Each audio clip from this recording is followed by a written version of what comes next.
Good afternoon, everyone. The meeting for Assembly Committee on Growth and Infrastructure will now come to order. Would the committee secretary please call the roll? Assemblywoman Brown May. Here. Assemblyman Ellison. Present. Assemblyman Levitt. Here. Assemblyman Miller. Here. Assemblywoman Peters. Here. Assemblyman Roberts. Here. Assemblywoman Summers Armstrong. Here. Assemblyman Watts. Here.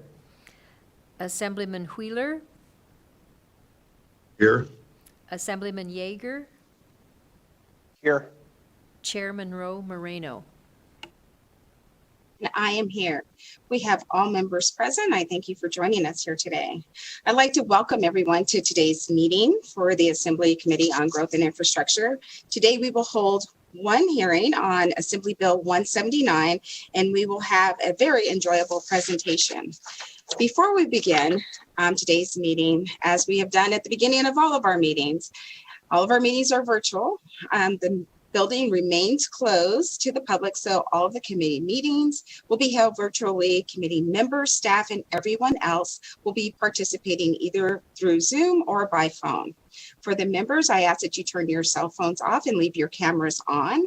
For the participating public, you can have public comment at the end of our meeting. And if you'd like to, you can also submit your comments to us in writing up to 48 hours after today's meeting.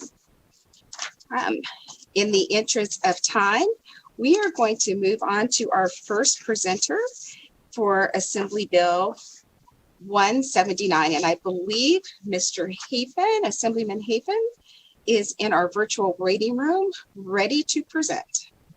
The floor is yours.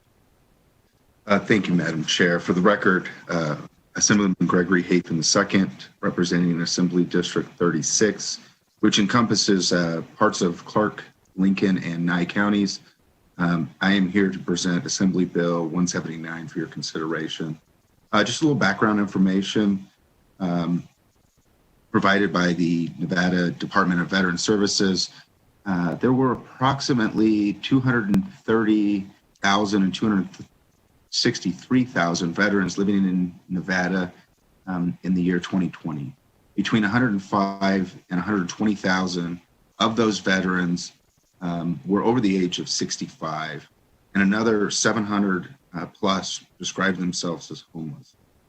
In 2013, the legislature created the Interagency Council on Veteran Affairs to identify and prioritize the needs of veterans, service members, and their families, study, coordinate efforts of all levels and branches of the government to meet these needs, and to make recommendation to the governor and legislature biannually to address these needs through legislation or policy.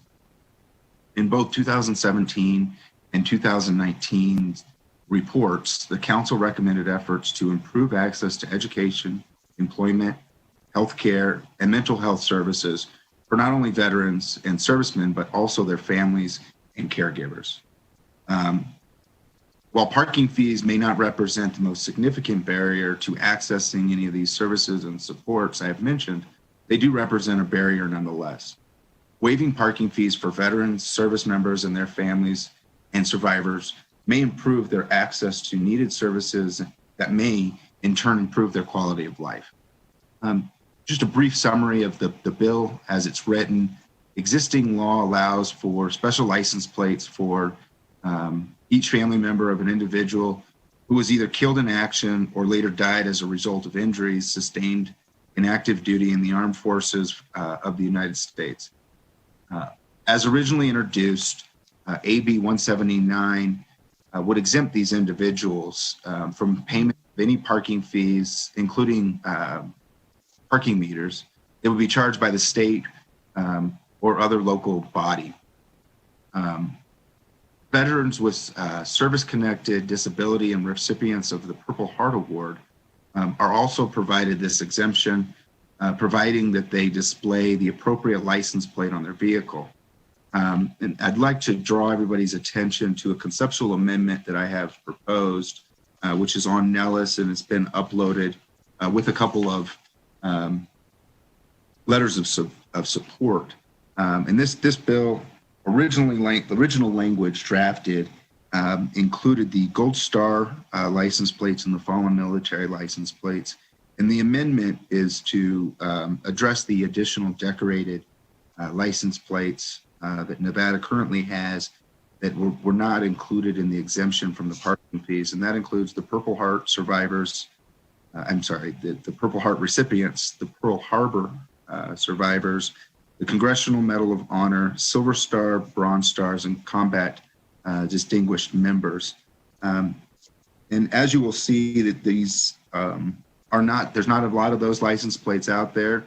I believe the fallen military is 24 license plates that are in the state of Nevada as of January of 2021. And the largest portion of the license plates that would be included in this amendment is the Pearl Harbor recipients, which is just over 1,200 license plates. In the state of Nevada, there are currently over 1 million registered vehicles. And so the Pearl Harbor recipients account for 0.12% of all of the registered vehicles. And I know that this seems like a very small a bill for a very small group. However, these are individuals that have, in the instance of the Gold Star and the fallen military, given the ultimate sacrifice for our nation and our state. And our Purple Heart and all of our other decorated militaries have given a huge sacrifice. And this is something that will really help show our appreciation for what they have done, and also to their families. So in conclusion, Nevada has actually been waiving a number of the decorated plates since 1977. In 2015, these exemptions for waiving the parking fees were expanded to additional plates, specifically the disabled Purple Heart veterans. And the intention of AB 179 is to accommodate and extend this extension to all of the decorated license plates and their family members of the Gold Star and fallen military. And Madam Chair, this concludes my presentation. I also have online, I believe, Fred Wagner, the Deputy Director of Nevada Department of Veteran Services, and Sean Sever, the Deputy Director at the Department of Motor Vehicles. We are all here to answer any questions that you may have. Thank you. Thank you so much for the presentation. I believe we have a few members with questions, and we will start with Assemblywoman Brown May. Thank you, Madam Chair. Thank you for the opportunity to ask questions. Assemblyman Hafen, thank you for your presentation. First, I'd like to commend your efforts to recognize our veterans, our Gold Star families, and those who have given their lives to support our country. I come from a military family, and so I sincerely appreciate having the opportunity to recognize all of the good work that they've done to give us the freedoms that we enjoy today. I do have a question, and I don't know if it would be more appropriate for our representative, Mr. Seaver from the DMV, and it really is just about the quantity. You talked about the quantity of plates. I'm curious to know, are parking fees an issue that's popped up? Is it a pervasive issue? Like, are there a lot of fees, or are there people who just can't park, maybe because of accessibility issues in certain areas? I'm just curious to know where this came from originally. And Madam Chair, through you to Assemblywoman Brown May, first and foremost, thank you and your family for their service. And this actually came from a couple of constituents of mine and friends and neighbors of mine. They're both are Purple Heart recipients, and they ran into an issue.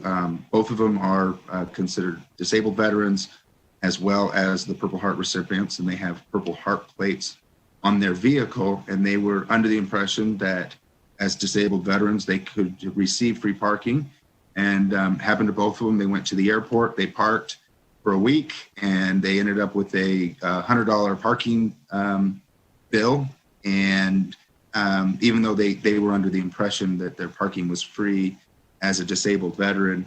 And so they brought this to my attention, and I am more than ecstatic and happy to bring this forward to try to clarify that, to ensure that they do get free parking when they go to the airport or other places that the city or counties or state may charge. Thank you, Madam Chair. Thank you for the question. And in your answer, you mentioned the airports. Have you spoken with the Reno Tahoe Airport, with McCarran Airport, with them about this bill? And do you know what their position is on it? Thank you, Madam Chair. I have not spoken to them directly. However, we have received the fiscal notes from all the different agencies, counties, cities, and all of the fiscal notes have come back at zero. Because I think on the onset, if someone looks at it and thinks about parking, you kind of think about parking in the city, if you're going shopping downtown or something. I'm not sure if the airport would be something that would resonate at the top of someone's mind. So that might be a conversation to have before we get to the work session status, just to see what their position is. It may be different from the city or the county because they have their own airport authority. Just a suggestion. I believe Assemblyman Levitt has a question. Thank you, Madam Chair. My question is not, although I would love to grill Assemblyman Hafen on this bill, I think it's a good thing for veterans. My only suggestion on the amendment is a request to be added to the bill in part with your proposed amendment.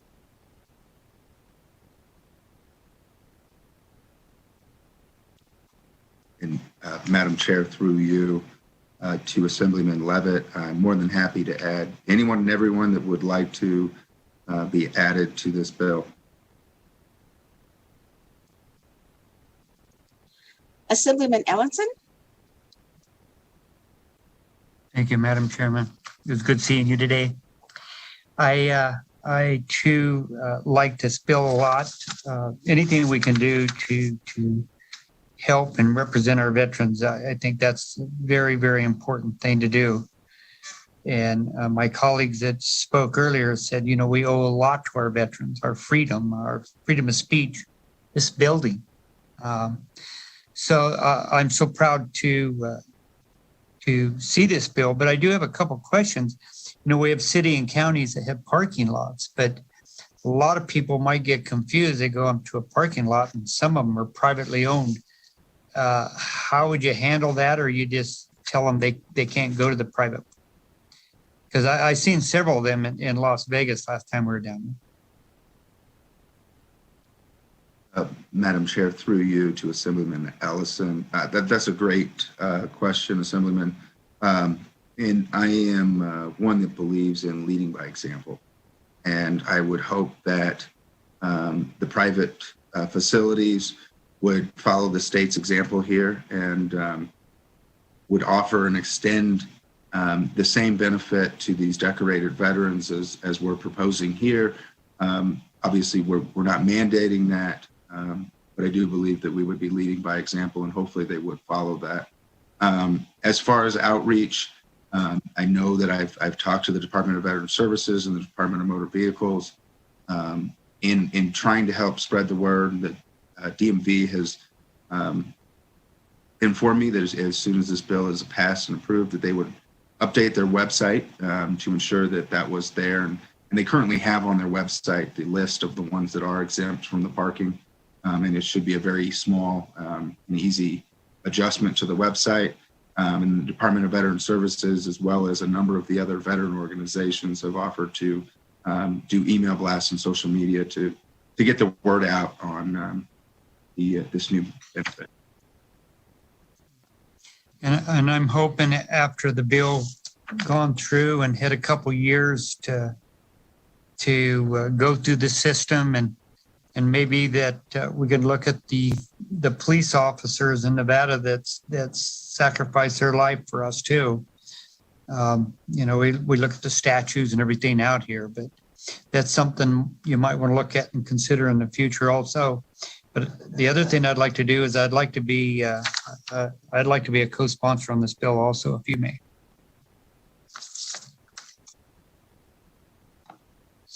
Thank you. Thank you, Madam Chairman. Thank you. Members, any other questions? Assemblywoman Peters? Thank you. I'm sorry I wasn't fast enough typing.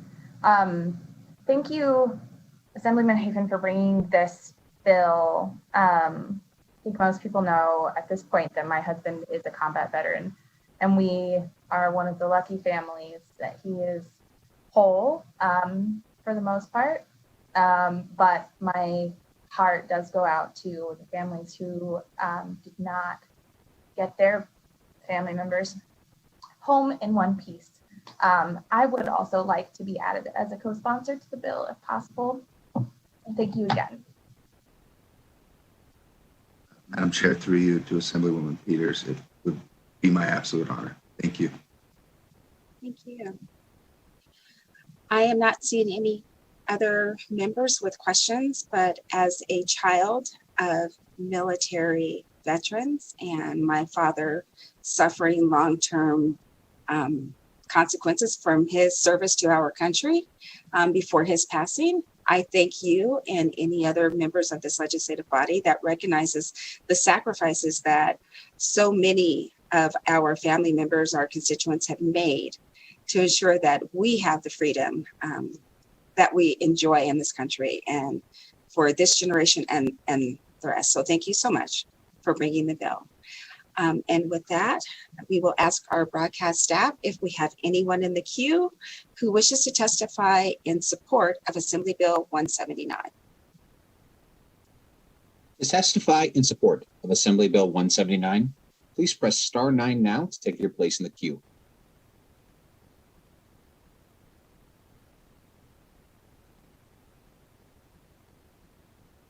Caller with the last 3 digits of 747, please press star 6 to unmute. Please slowly spell and state your name for the record. You will have 2 minutes and may begin.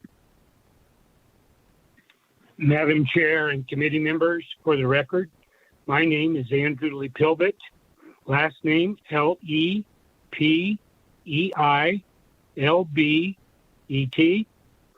and I represent the combat wounded veterans and Purple Heart recipients in the state of Nevada, as well as the 70,000 disabled American veterans. And I'm the current chair of the United Veterans Legislative Council for the state of Nevada. And we support AB 179, especially when you consider that our Gold Star families have paid the most difficult a price in that they've lost their loved ones. And this is a small recognition to a small group within our state, but a very loyal and patriotic group of people. I believe there's only something like 180 plates for the Gold Star families today. As for the combat wounded veterans, I am a Purple Heart recipient, and I know many Purple Heart recipients in the state. They've cast their blood on the battlefields of the world for the United States, and this is a small honor to help them get to their doctor's appointments in some places and to park when it's sometimes difficult for them. So the 3 groups I represent endorse 179 and support its passage. Thank you very much. Thank you so much for calling in with your comments, and thank you so much for your service to our country. Next caller. Chair, we have no more callers in support at this time. Thank you. Do we have any callers in opposition?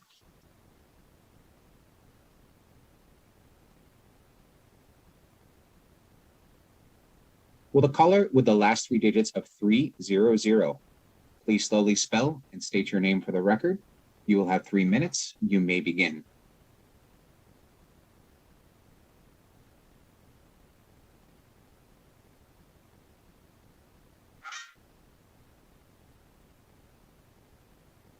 Caller with the last 3 digits 300, please press *6 to unmute. Pushing wrong buttons. Good afternoon, committee and chair. I appreciate the opportunity to come before you today. My name is Tony Yarbrough. That's Yarbrough. I represent nearly 9,000 members of the Veterans of Foreign Wars in the Department of Nevada. I also represent close to 500,000 members of the United Veterans Legislative Council as officer and the past chairman. The UVLC is an organization of all of the veterans organizations throughout the state of Nevada. That includes all veterans, active duty military, National Guard, families, and advocates statewide. I'm sure that many of you, as you already have expressed, have veterans in your family history and may have some direct experience of active duty military service, which I've also heard. As we move forward, please remember them, the family sacrifices, the commitment to serve our country, and how proudly you support them. All we really want to do is the very best for them. I would like to say that I am in full favor of this bill, AB 179. The things that we're asking for and for this committee is a very, very small price to pay to honor and show respect for our veterans and the sacrifices that they've made. With that, I appreciate the time. Thank you very much. Thank you, Mr. Yarbrough, for calling in, and thank you for your service to our country. I believe you were calling in support of AB 179. So if our committee secretary in our meeting minutes can make that adjustment to the minutes. BPS, do we have any callers in opposition? To testify in opposition of AB 179, please press *9 now to take your place in the queue.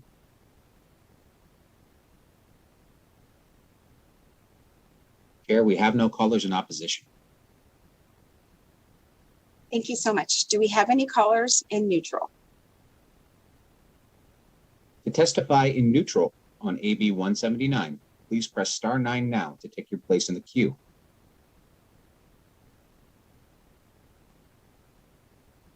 Chair, we have no callers in the neutral position. Thank you so much. Madam Chair. Do we have do we have anyone joining us here on Zoom that would like to testify in neutral? Yes, ma'am. I'm Fred Wager, FRED-WAGAR, and I'm Deputy Director of Operations for Nevada Department of Veterans Services, and I'm here to testify in neutral on AB 179. Chairman Roman Moreno, Vice Chair Watson, members of the Assembly Committee on Growth and Infrastructure. As we've heard, AB 179 would provide an exemption of parking fees for vehicles on which license plates issued by the Department of Motor Vehicles to family members of persons killed in the line of duty or died as a result of injuries sustained while on active duty in the Armed Forces of the United States. Nevada Department of Veterans Services contacted the Department of Motor Vehicles to determine how many of these specialized license plates were issued in the state. There have been 197 Gold Star family license plates issued. As there was a fiscal note provided by only one county, we also requested the number of specialized license plates issued in that county, and the total was 106 Gold Star family specialized license plates issued for that county. Chairman Roman Moreno, Vice Chair Watson, members of the Assembly Committee on Growth and Infrastructure, thank you so much for your time. Thank you so much for joining us here today and for your comments. I believe Mr. Seegers is on Zoom with us, and do you wish to testify in neutral? I do. Thank you, Chair. Sean Sever from the DMV. Mr. Hafen did reach out to us on this bill, and we are neutral on it. It has an indirect impact on the DMV. We just really make the license plates. And as he mentioned, we will do some social media posts to get the word out and also make some website changes.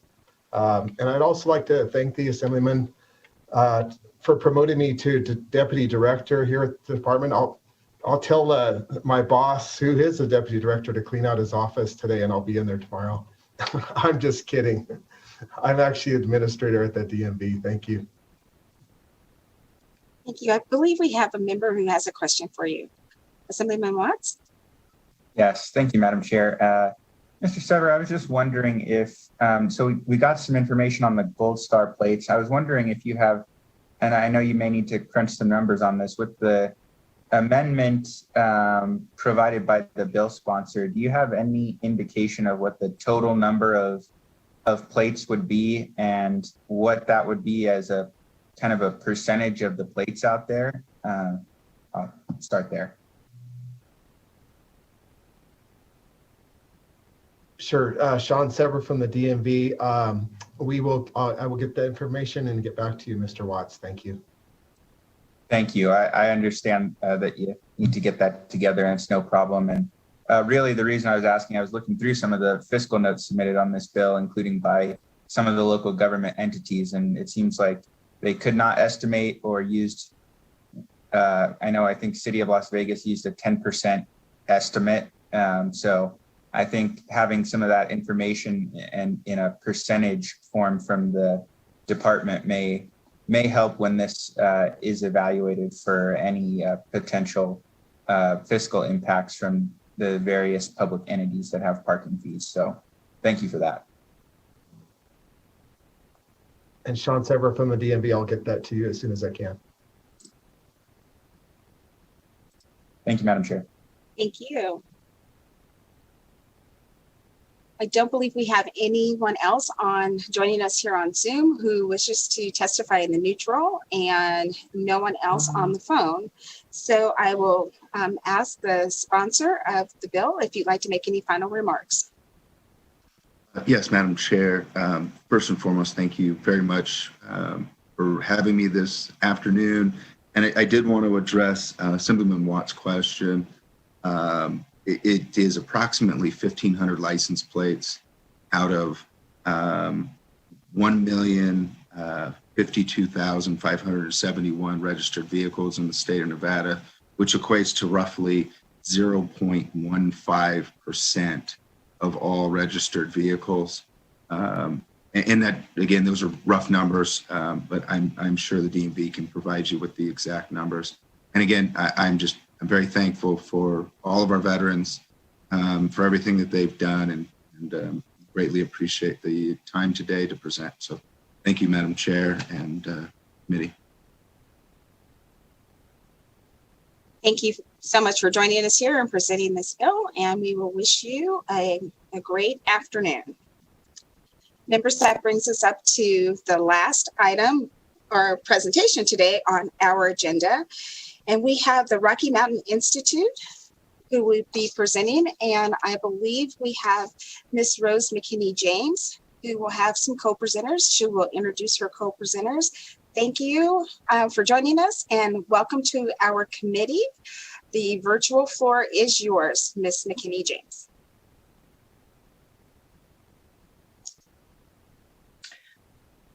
Good afternoon, Chair Monroe Moreno and Vice Chair Watts. My name is Rose McKinney James.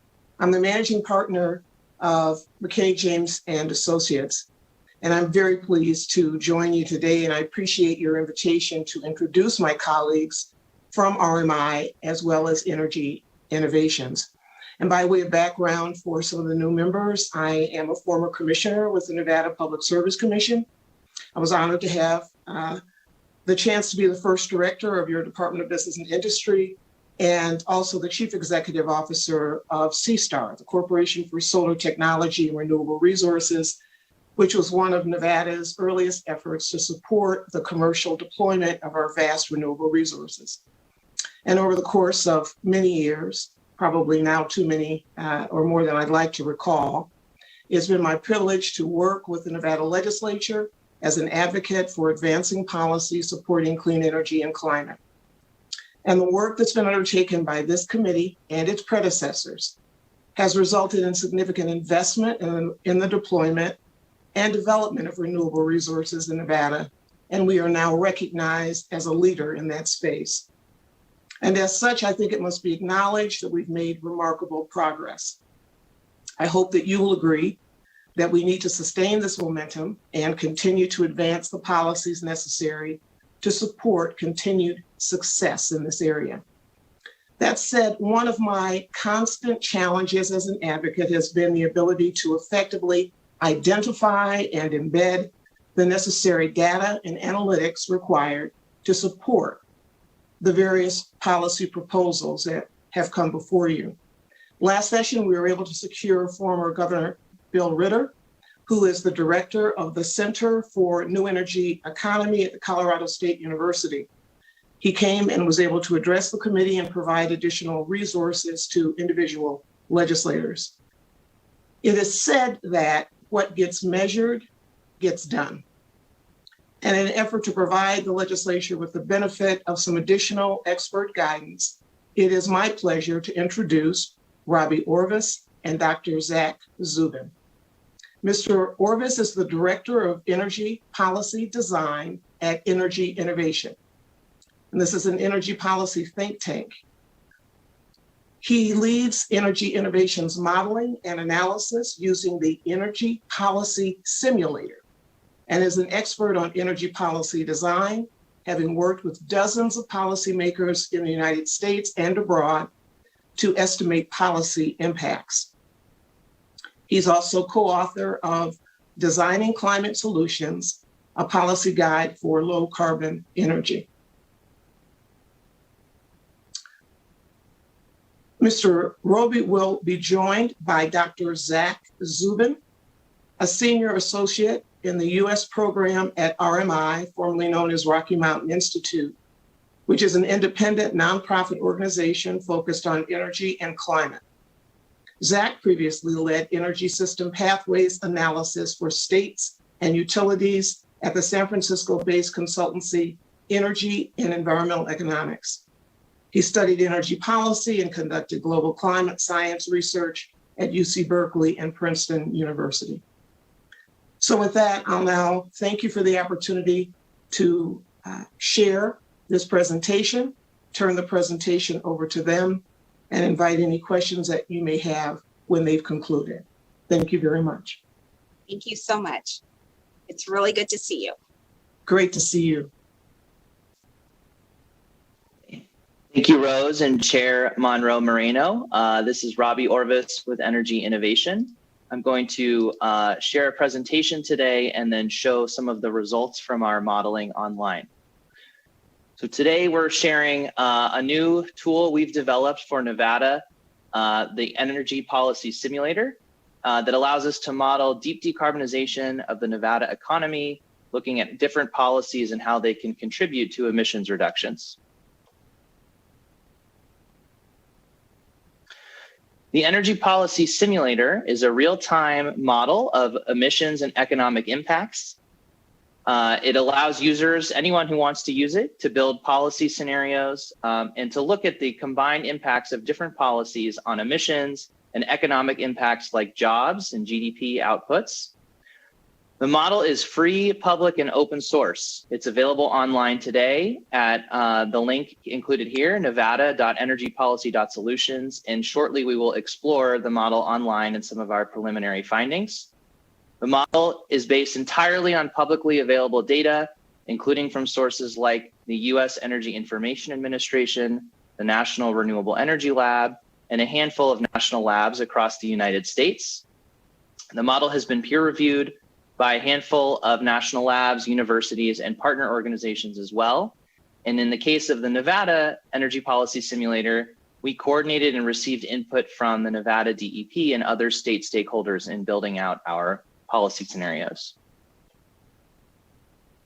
The Energy Policy Simulator is available for 8 countries and many states, including the United States, China, India, Indonesia, and so on.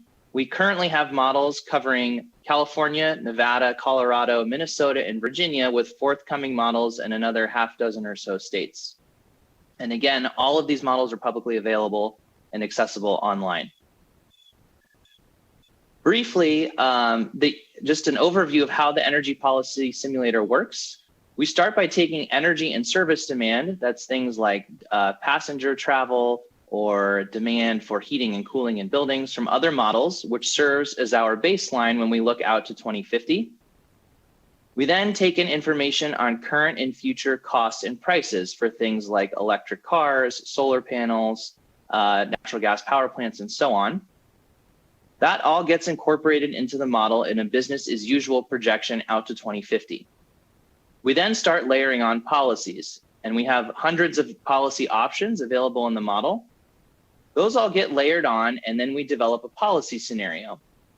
We then compare the policy scenario to the business as usual scenario to derive policy impacts like changes in emissions, costs, and so on. The energy policy simulator is an economy-wide model, so it covers the three main demand sectors: transportation, buildings, and industry and agriculture. It has an electricity sector, which builds and dispatches power plants to meet electricity demand. We also track use of district heat and hydrogen, where that's used in decarbonization scenarios.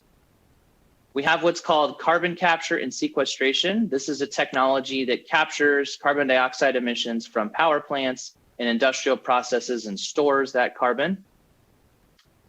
We have a whole set of properties on fuels where we track things like fuel trade, prices, and so on. We have a part of the model that lets us look at research and development breakthroughs and how changes in costs or efficiencies of technologies would impact our scenarios. And we also track emissions from land use change, and forestry. There are hundreds of different outputs in the model, but of course, one of the most important here is pollutants. We track 4 greenhouse gases, but we also track other pollutants that are associated with health impacts, such as particulates, sulfur oxides, and nitrogen oxides. And using that information, we can estimate changes in health outcomes, such as avoided premature mortality from air pollution, and also morbidity-related outcomes, which are things like avoided asthma attacks, hospital admissions, and so on. The model also has a detailed accounting of cash flow changes, so how people pay more or less money in response to a policy.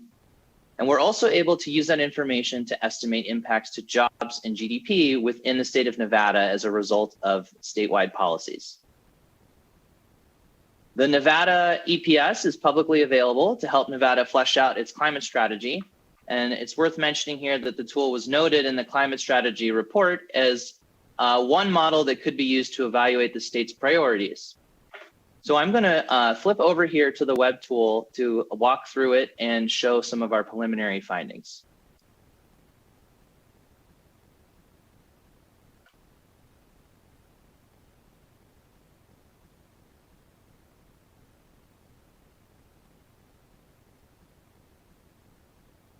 So the tool is available online now at nevada.energypolicy.solutions, and this is the landing page when you are there. And I'm just going to hit Enter Simulator to start running the tool.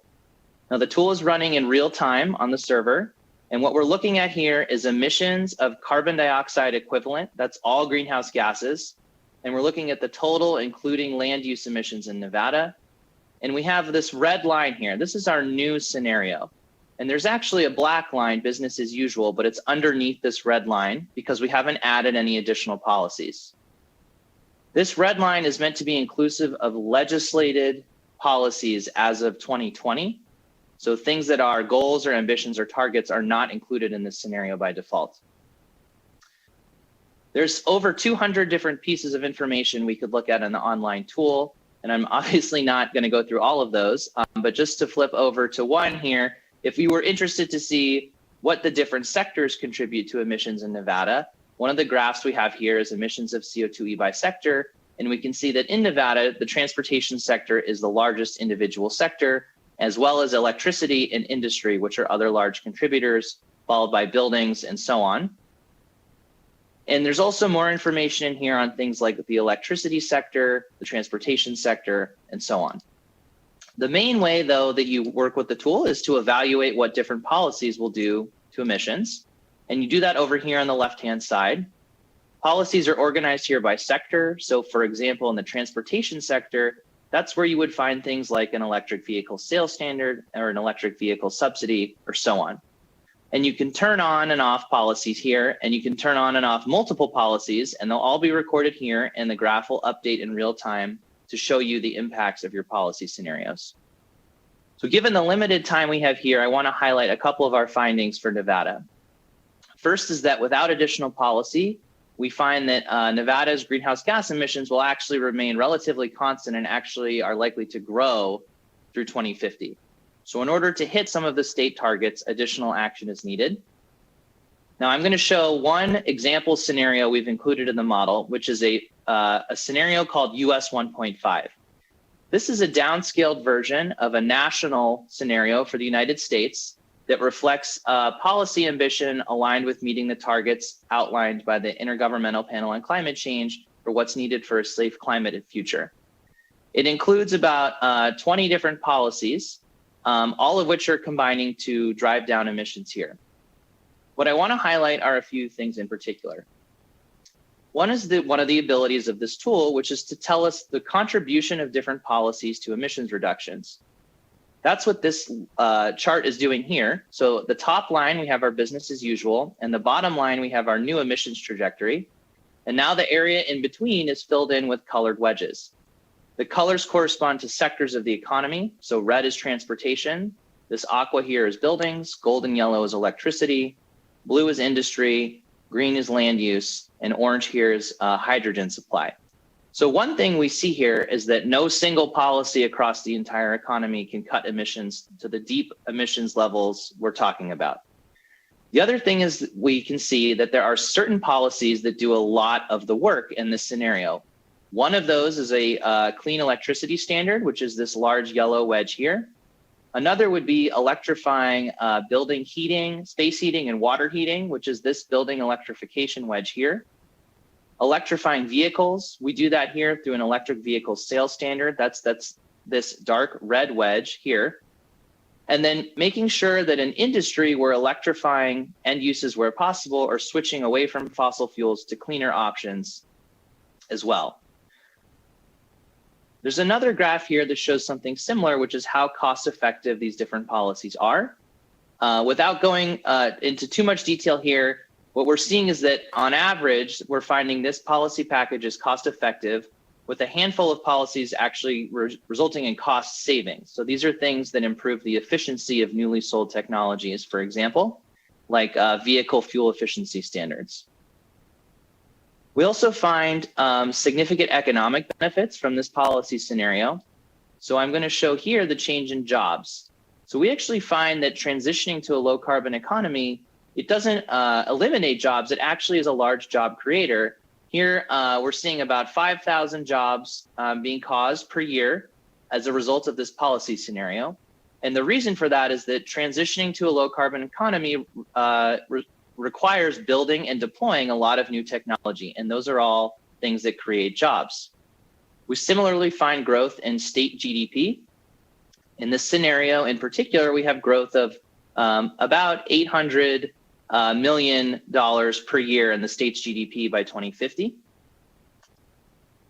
And we also have associated human health benefits. So we find that implementing this policy would avoid more than 500 premature deaths per year in 2050 as a result from avoided air pollution, and as well as a lot of benefits to other health indicators, such as avoided asthma attacks, where we find more than 16,000 avoided asthma attacks per year in 2050, and so on.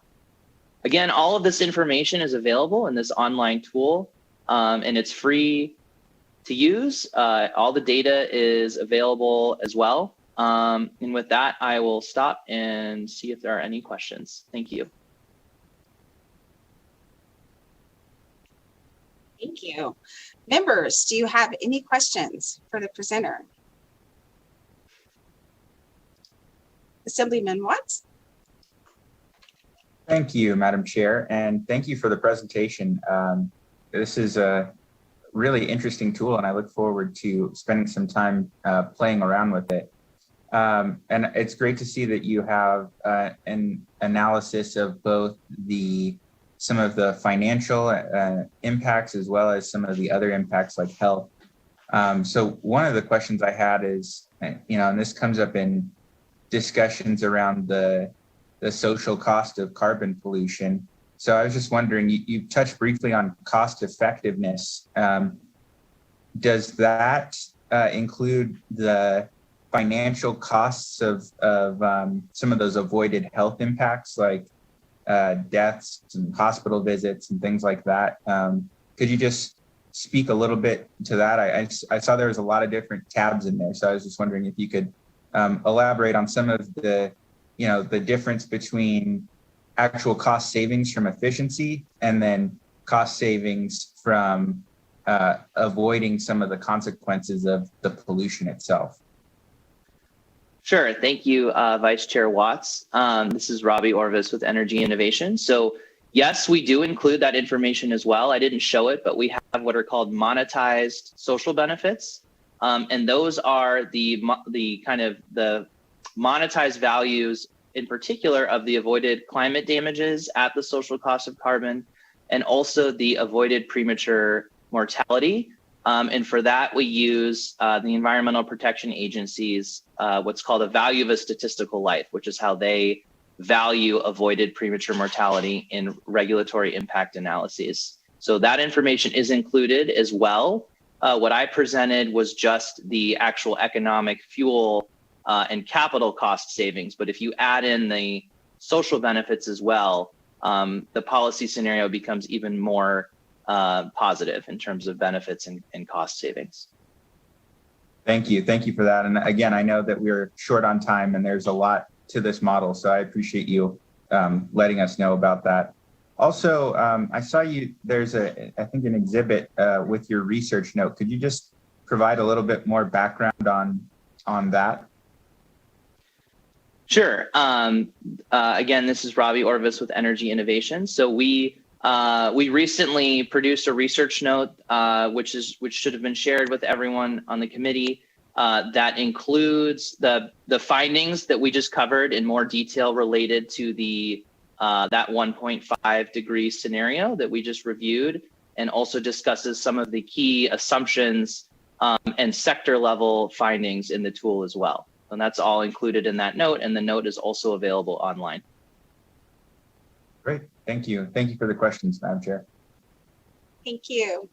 Assemblyman Levitt. Thank you, Madam Chair, and thank you, Ms. Rose, for the presentation. When you were going through your scaling and you talked about job creation and GDP increase, does your model include any, is that a net gain? Because inherently there will be some jobs lost if you transition to a different way of doing things, and also some GDP loss in accordance with that. So I just was curious if your model took that into consideration when you're talking about job creation, if that's a net gain or if it's if it would be a net wash, if it would be a decrease when you take all those factors into consideration. Sure, thank you, Assemblyman Levitt. And this is Robbie Orvis with Energy Innovation. So yes, the jobs and GDP impacts are net. So within the tool itself, we have, I think, 25 different sectors where we track employment changes and GDP changes. So the value you're seeing there, that 4,500, is net of all of the job gains in certain parts of the economy, as well as job losses in other parts of the economy. Thank you. Is that the same with the GDP projections? Yes, that's right. It's both for the jobs and the GDP, all of which comes out of what's called an input-output model that is in our tool. That model tracks net changes across the different sectors in determining both job and GDP changes. Thank you for the clarification. Thank you, Madam Chair. Assemblywoman Summers Armstrong. Thank you, Madam Chair, and thank you, Mr. Orvis, for your presentation. You kind of slid quickly through one thing, and I was wondering if you could sort of expound a little bit.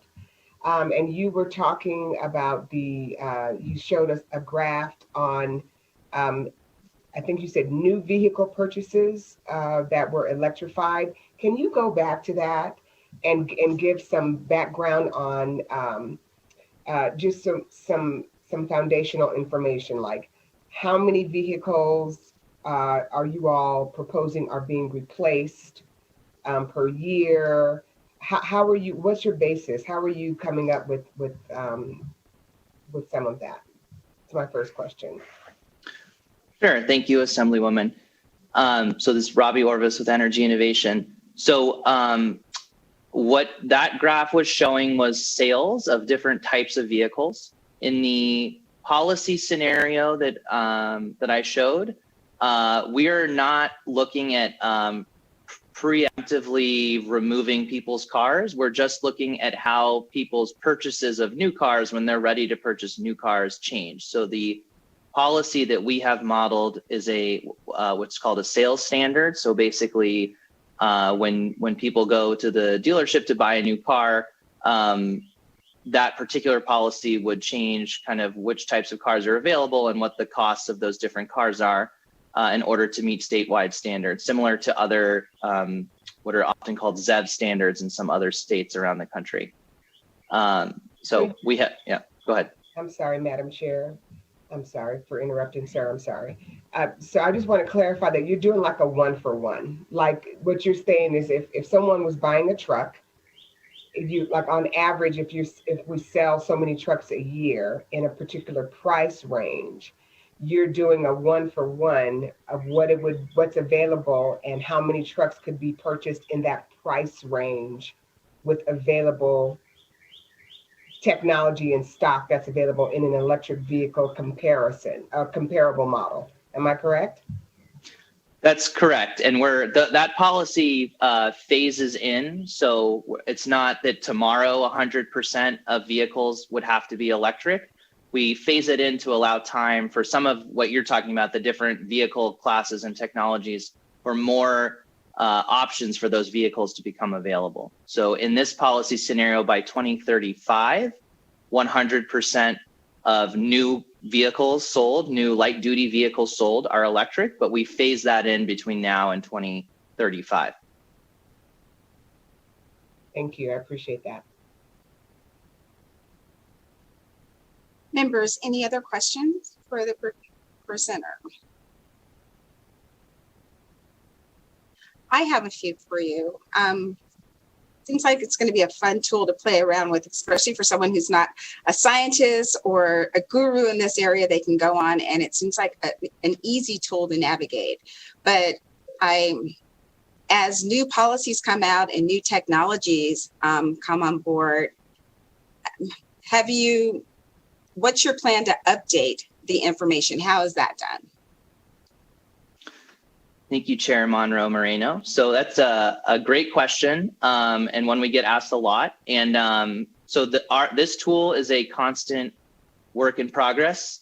As anyone who's worked on software knows, you're never actually done. You just continually are improving and redeveloping. So we continue to add new policies as they come up, and we continue to add new technologies as they come up. And when we started developing this tool in 2012, even then the technology options available were very different. And since then, we've continuously added new technologies and policies. So we have a process for soliciting ideas and requests to the tool, and we revisit that semi-annually and roll out new features, both including technologies and policies based on kind of what's needed and what's out there.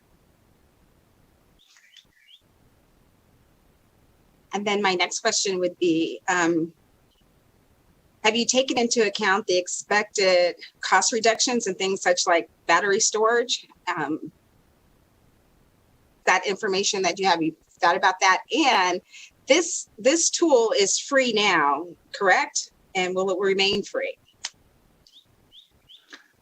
Thank you, Chairwoman. So yes, the tool is free and open source and will remain so. It is our It's one of the flagship things we do at Energy Innovation to produce these tools and make them free and available to the community. So that will always be the case. In regards to your question on costs, yes, the model includes cost declines for things like batteries, solar panels, both onshore and offshore wind. Offshore, obviously, less important in Nevada. But the model does include cost declines for all of those new technologies. And those are based on a mix of the global deployment of those things and projected deployment, as well as how policies affect deployment of those different technologies within Nevada. So if policies would accelerate deployment of certain technology, that can actually drive down the cost further in later years. Perfect. Perfect. Thank you. I believe we have one last question from Assemblyman Ellison.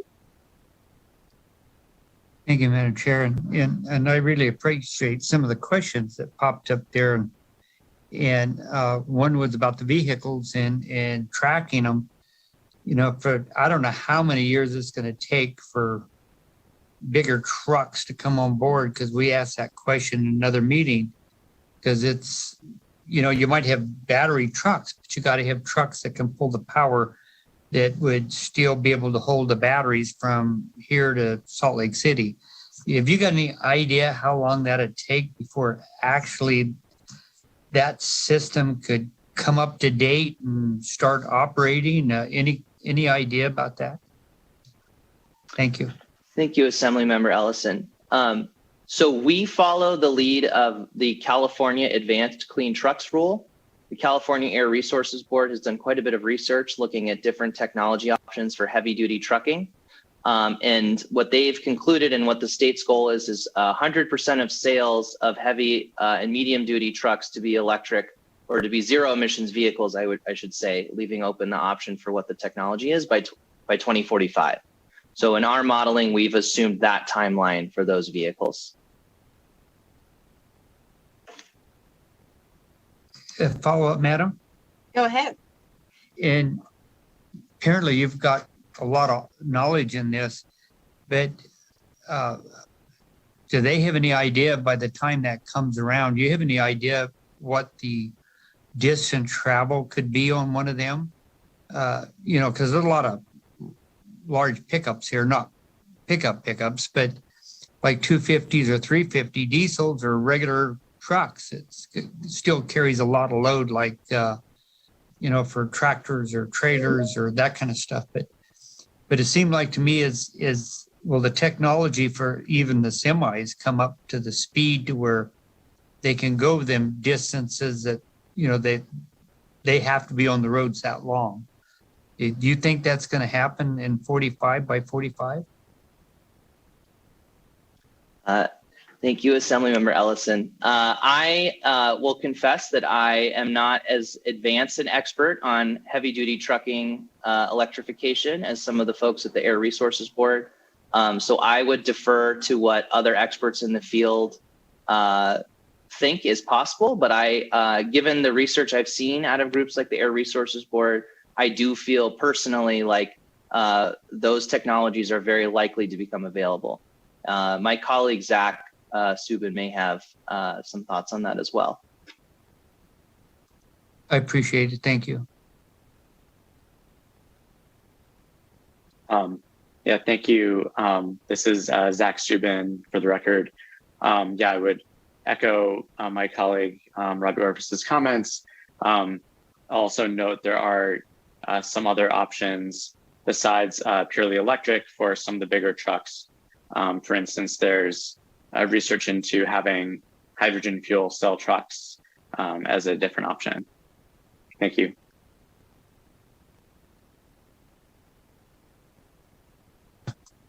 I don't know if you heard that. So that's a good idea. Thank you. Perfect. Assemblywoman Peters. Thank you, Chair. And thank you for this tool. It's really fascinating and amazing.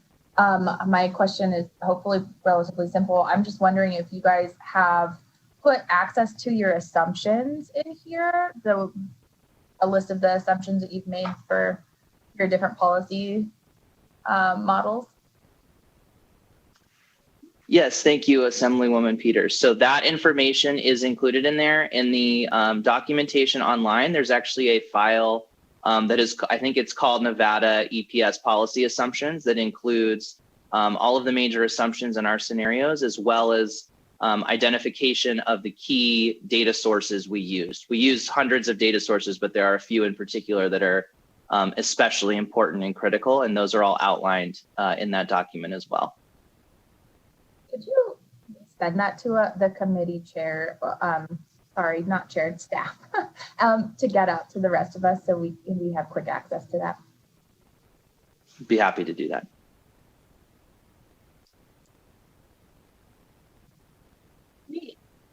I am not seeing any members with any other questions. All right. Thank you so much for the presentation. Ms. McKinney-James, did you have anything you wanted to say to wrap this up? I am just grateful, Rose McKinney-James for the record, just grateful for the opportunity and appreciate it very much. Really appreciated all of the questions. And I think we have a basis for having some ongoing conversation. So thanks again and look forward to seeing you sometime soon.